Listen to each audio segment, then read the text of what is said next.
today with Patrick Bissell, who's our Tempter of the Month for October. Patrick, tell us more about what you're doing here today. Well, this is a cake that we sell mostly on weekends. The reason is that it's made with meringue, and meringue has tendency to not keep very long. And on weekends, of course, we sell a lot of cakes, so they pretty much go. And it's a cake that you should not keep too long at your house. You should buy it and just eat it the same day. The whole thing. Yes, you have to. Has a little bit of Grand Marnier in it, so for the ones who like alcohol, that's the cake to buy. There's not much alcohol in it, even like a kid could eat it, but you can define the Grand Marnier in it. So it's one of the only cakes that we put alcohol in. And what are you piping right now? Right now it's a ganache. Ganache is made of, you have different proportions in chocolate and cream. You know, one is called chocolate chantilly, one is a chocolate truffé, because it's like a pound of chocolate for a quart of cream, and this one is a ganache. Ganache is 2 pounds of chocolate for a quart of cream, and then you whisk it. So the cream is whipping. It's actually like whipped cream mixed with chocolate. It's very light. Yes. It looks terrific. So you have a layer of meringue, a layer of ganache, another layer of meringue, another layer of ganache. Yes, and then we're going to ice it.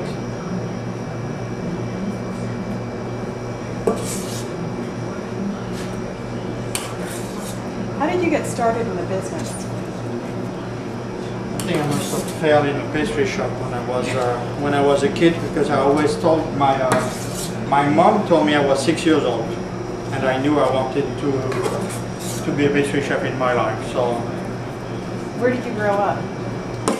In Lyon, France, in a town where you have a lot of pastry shops, and I used to look at all those pastries in the shops every day going to school.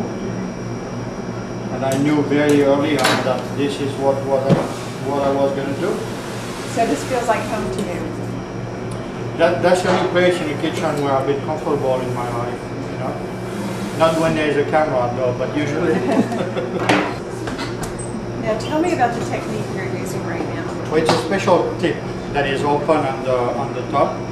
Right. It has an angle, so it's usually used to do a Saint-Honoré, which is a classic French, where you pipe. It's a pastry cream with egg whites in it, and I'm using it to pipe the ganache shape. Tell me about the kind of experience that you'd like your customers to have when they come to Praline. My goal, mine and Susie's goal, were always to do stuff that people could relate to very quickly. When you bite it into our pastries, I want people to be able to define the flavor right away. You know, I don't want to mix like a lot of places, but some places do it real well, to mix different, like 3 or 4 different flavors in a cake. But sometimes it makes it hard to define what you're eating, the flavor itself. So we don't mix too many flavors, and we make sure that when people will bite into the cake, they'll know it's going to be meringue and Grand Marnier, you know. So most of it has been based on that. Even the kitchen, we do cooking that, you know, is very easy to define also. Tell me what you just put on the side. It's a chocolate paillette flavored with coffee, which I think makes a nice little crunch at the end, you know. And it's a fairly good combination because it's not too strong in coffee. I'll put it here. That's beautiful.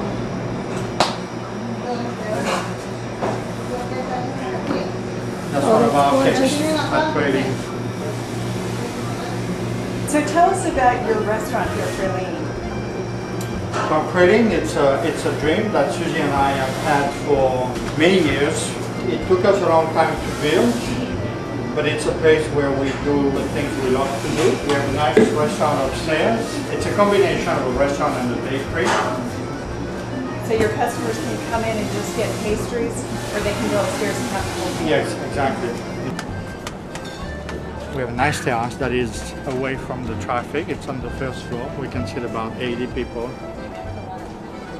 And in the spring and the fall, when it's not too windy, I mean, it's amazing to eat up here. And that's Praline.